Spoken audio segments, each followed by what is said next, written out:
بسم اللہ الرحمن الرحیم۔ السلام علیکم سامعین گرامی، اس ویڈیو میں اصحاب کہف کے واقعہ پر بیان کیا گیا ہے۔ سامعین گرامی، قرآن مجید میں ہے اذ اول فتیۃ الی الکہف فقالوا ربنا آتنا من لدنک رحمۃ وہیئ لنا من امرنا رشدا فضربنا علی آذانہم فی الکہف سنین عددا۔ سامعین گرامی، چند نوجوان روم کے ایک ظالم بادشاہ کے عہد میں تھے جس کا نام مؤرخین نے دقیانوس بتایا ہے۔ معزز سامعین گرام، دقیانوس غالی بت پرست تھا اور جبر و اکراہ سے کام لے کر بت پرستی کی ترویج کرتا تھا۔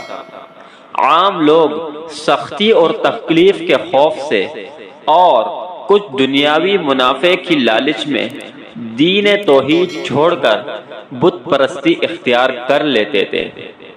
ناظرین گرامی، اسی ماحول میں چند نوجوانوں کے دلوں میں جن کا تعلق اموید سلطنت سے تھا، خیال آیا کہ ایک مخلوق کی خاطر خالق کو ناراض کرنا ٹھیک نہیں۔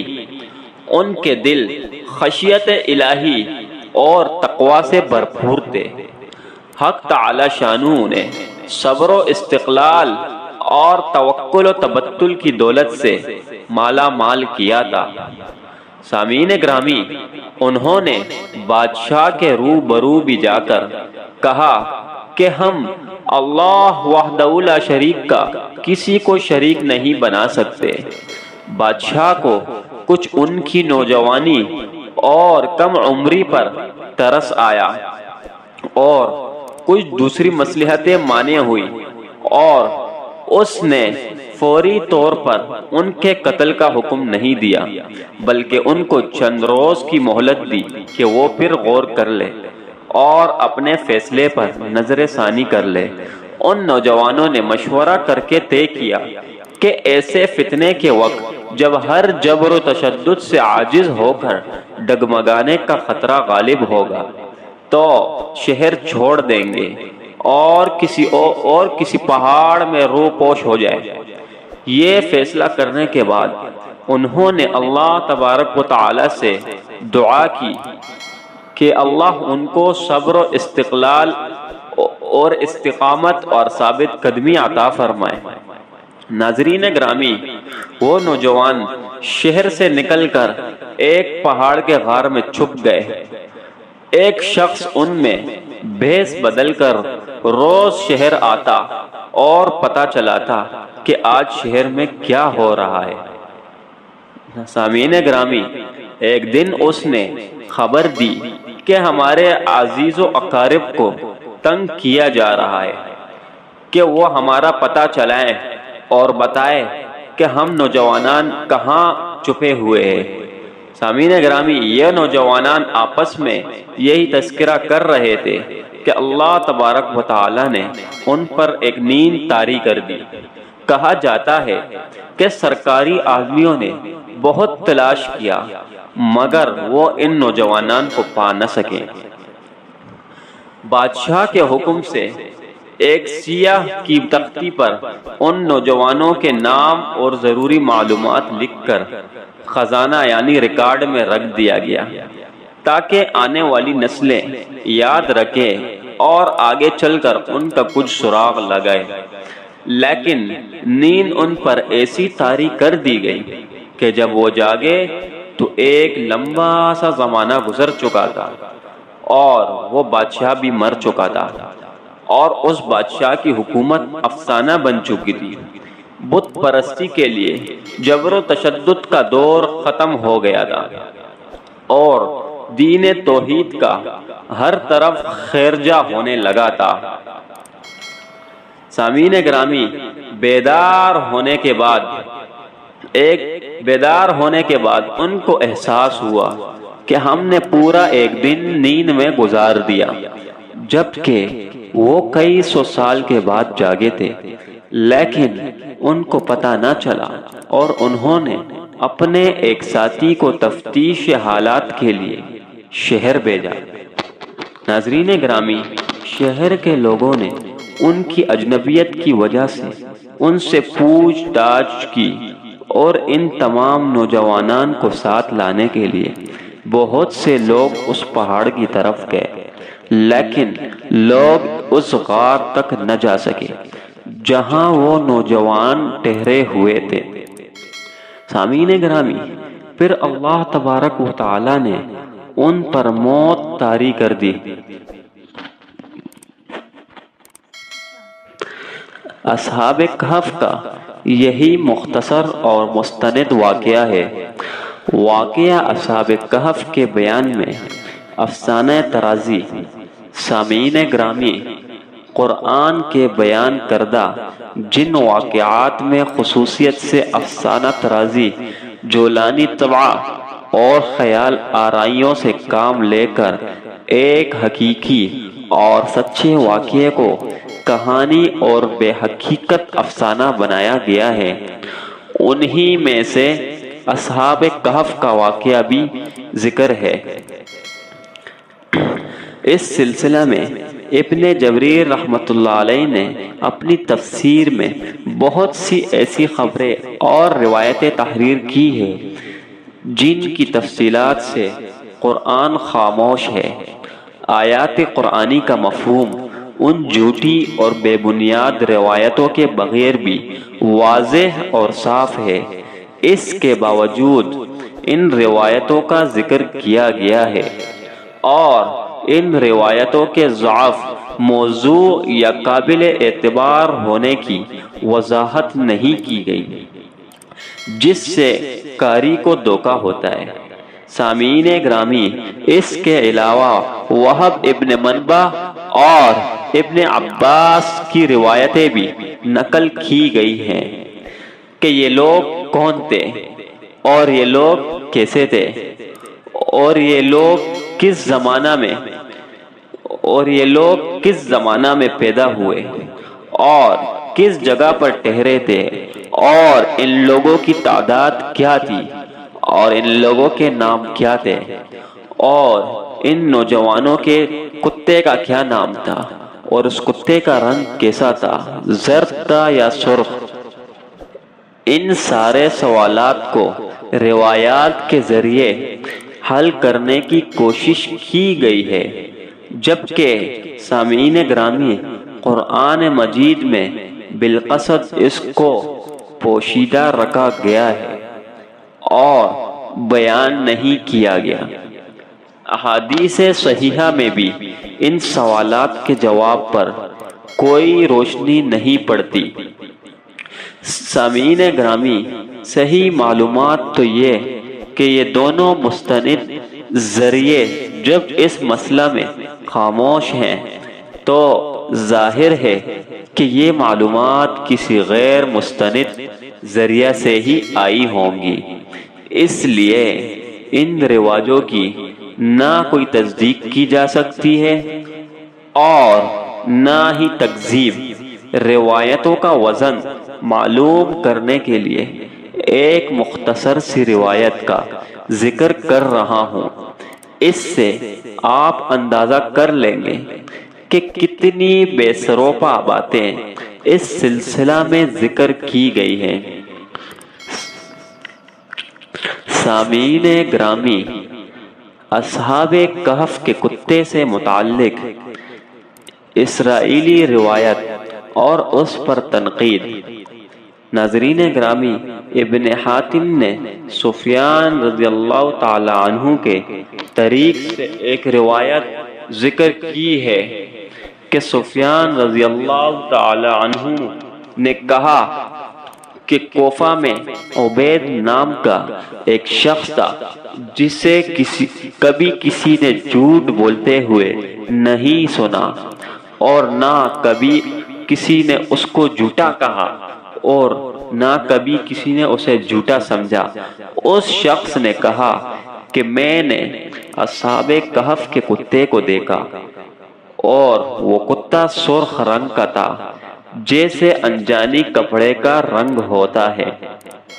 معزز سامعین گرامی، آپ غور فرمائیں، راوی کہتا ہے کہ وہ آدمی جھوٹا نہیں اور نہ لوگ اس کو جھوٹا کہتے تھے۔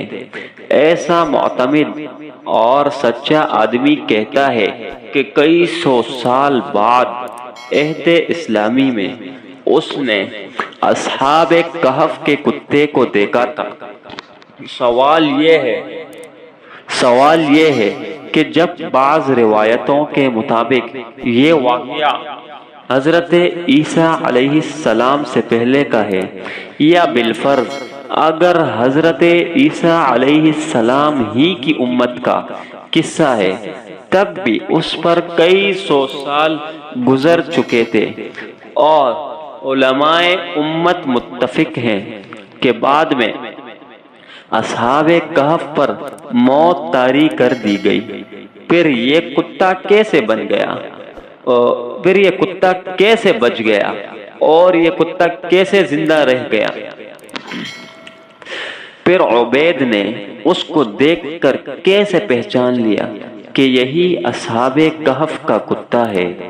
اگر یہ حیرتناک کرامت اس نے دیکھی تو ظاہر ہے کہ اس کی بڑی شہرت ہوتی اور اس کو بہت دیکھنے والے حیرت و استعجاب سے دیکھتے اور اس کا ذکر کرتے، مگر کسی اور دیکھنے والے کا کوئی بھی ذکر نہیں ملتا۔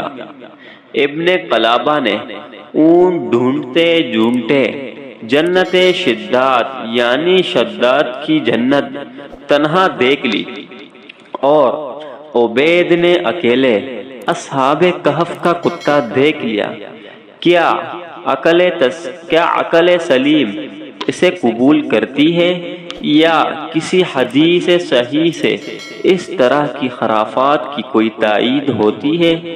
ظاہر ہے کہ یہ بے بنیاد افسانے ہیں اور ذیب داستان کے لیے بیان کر دیے جاتے ہیں۔ عجیب عبرتناک سچائی ہے۔ اگر کسی شخص کی صداقت کا یہی معیار ہے تو جھوٹ کس چڑیا کا نام ہے؟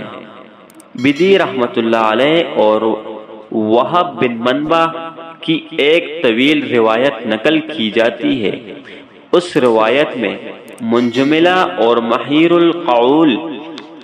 العقول باتوں کے یہ بھی کہا گیا ہے کہ حضور اقدس صلی اللہ تعالی علیہ وسلم نے اللہ تبارک و تعالی سے دعا فرمائی کہ مجھے اصحاب کہف کو دکھا دیجیے۔ اللہ تعالی کی طرف سے کہا گیا کہ آپ ان کو اس دنیا میں نہیں دیکھ سکتے، البتہ آپ صلی اللہ علیہ وسلم اپنے اصحاب میں سے 4 معزز صحابہ کو ان کے پاس بھیج دیجیے تاکہ وہ آپ کا پیغام رسالت ان لوگوں تک پہنچا دے اور ان کو ایمان کی دعوت دے دیں کہ رسول اللہ صلی اللہ تعالی علیہ وسلم نے حضرت جبرائیل علیہ السلام سے فرمایا کہ میں کس طرح ان لوگوں کے پاس ان کو بھیجوں۔ جبرائیل علیہ السلام نے کہا آپ اپنا کمبل بچھا دیجئے۔ اس کے ایک کونے پر ابو بکر صدیق رضی اللہ تعالی عنہ اور دوسرے کونے پر عمر فاروق رضی اللہ تعالی عنہ اور تیسرے نمبر پر حضرت عمر فاروق رضی اللہ تعالی عنہ کو تیسرے کونے پر اور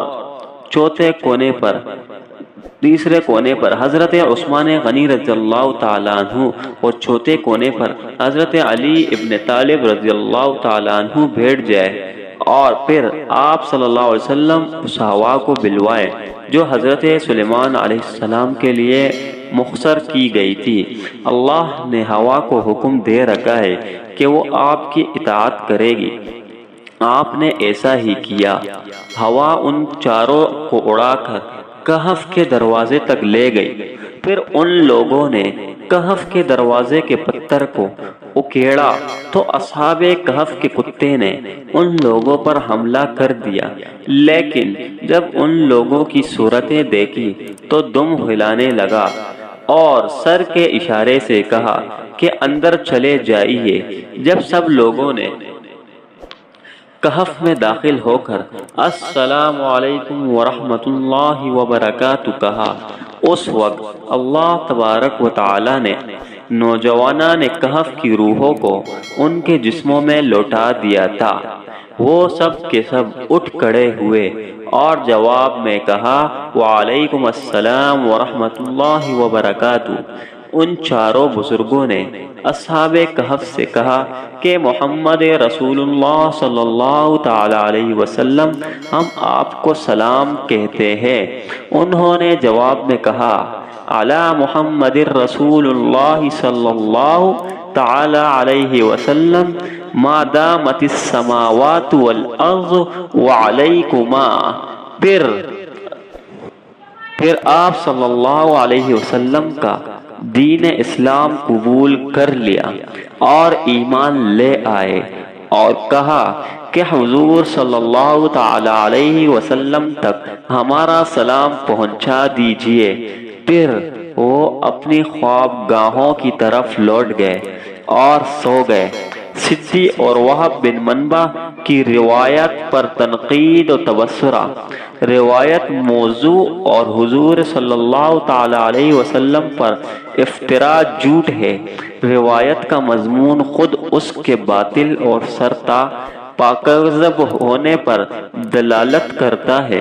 حضور اکرم صلی اللہ تعالی علیہ وسلم سے تو کہا جاتا ہے کہ آپ صلی اللہ علیہ وسلم ان کو دنیا میں نہیں دیکھ سکتے اور آپ کے خدام اپنے سر کی آنکھوں سے دیکھ سکتے۔